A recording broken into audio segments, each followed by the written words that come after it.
So we're going to go over your vocabulary. I'm really sorry I couldn't be here in eighth period. I have a meeting, but melting point is the temperature at which a substance changes from a solid to a liquid. That part of the definition is good, but I think your textbook was a little confusing with the next part. It says the same as the freezing point or temperature at which a liquid changes to a solid.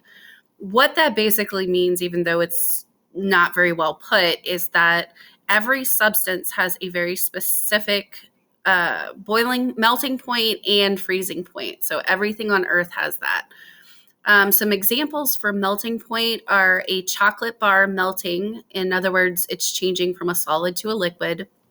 And melting point is when we have an increase in thermal energy. Recall that thermal means heat.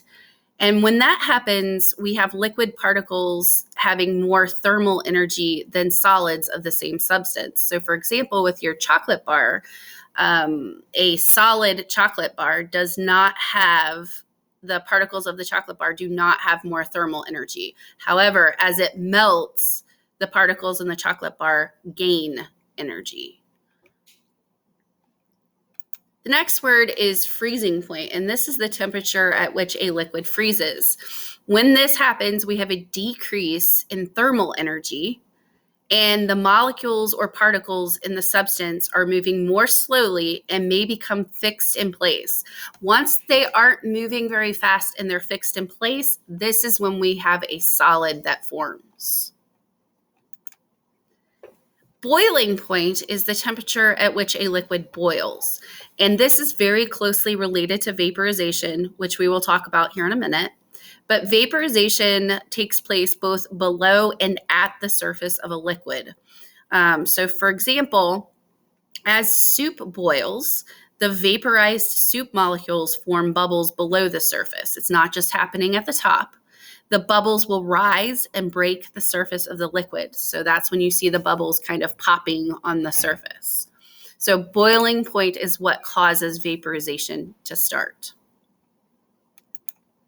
Vaporization, specifically, is the change of state from a liquid to a gas. So we've got particles in a liquid gaining enough energy to move away from each other, because remember, gas particles want to have as much space between them as possible. You can tell that vaporization is happening when you see something is boiling. And then right after it boils, we will have evaporation, which we'll talk about next. A pot of hot soup creating steam. The steam is the vapor or the vaporization. Evaporation happens after something has been boiling. You see that steam or vapor. And this is the process by which molecules at the surface of a liquid absorb enough energy to change to a gas. So the evaporation is a type of vaporization. So in other words, we had that steam, but the steam eventually has to evaporate. It kind of turns into that gas, and it seems to disappear. But we know that nothing ever truly disappears because mass and matter cannot be created or destroyed. So when you have that steam and it evaporates, it's just changing form. It's going up, the gas bubbles are going up into the atmosphere. So evaporation happens usually at temperatures below the boiling point.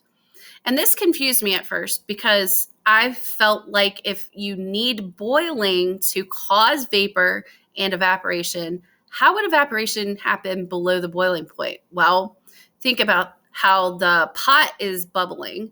Once the bubbles break the surface, it's out into the air in the surrounding area, and that's not boiling. The air is not boiling. So evaporation can only really occur at a non-boiling point. So an example of evaporation would be a puddle disappearing as it changes from a liquid to a gas, because only the water particles on the surface of the puddle have enough energy to turn to gas, which is a good thing because we really don't want to see mud and dirt evaporating and rising up into the air. That would be weird. Evaporation can happen or occur at all temperatures.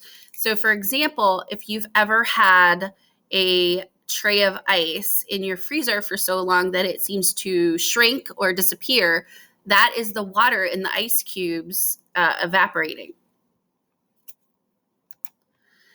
Condensation. This is going to be really weird once I explain this. Condensation is the change in state from a gas to a liquid. So we're moving backward. We're kind of cooling down and moving backward. And something that you've probably had experience with is condensed soup. So if you've ever dealt with cream of mushroom or cream of chicken soup, or even chicken noodle soup, most all of those are condensed. And what that basically means is that they boiled it until it was very liquidy, and then they let it resettle until it was mostly back into its liquidish form. And that is why you will, if you know anything about cream of mushroom soup or cream of chicken soup, it's almost in a jelly-like state. So it's sort of somewhere between that liquid and that solid. So it was condensed. But why does it do that? Well, this is when the particles in a gas lose enough thermal energy to change in state. So in other words, their particles are moving slower and they're less heated. An example of condensation would be the warm water vapor in your breath, condensing on a cold day to show steam, and then fog is also condensation. Sublimation. This is our last word. This is the change in state from a solid directly to a gas without passing through the liquid state. Sublimation is a pretty rare thing. It doesn't often happen. Not very many substances do this where they pass directly from solid to gas. They usually have to go solid, liquid, gas. One thing that does sublimate is dry ice, and that is solid carbon dioxide. And this will change directly into a gas instead of melting first. We talked a little bit about that dry ice toward Halloween when we were talking about movie effects, and how if you take a chunk of dry ice, pour a little bit of water on it, it will immediately make that fog, that kind of creepy effect.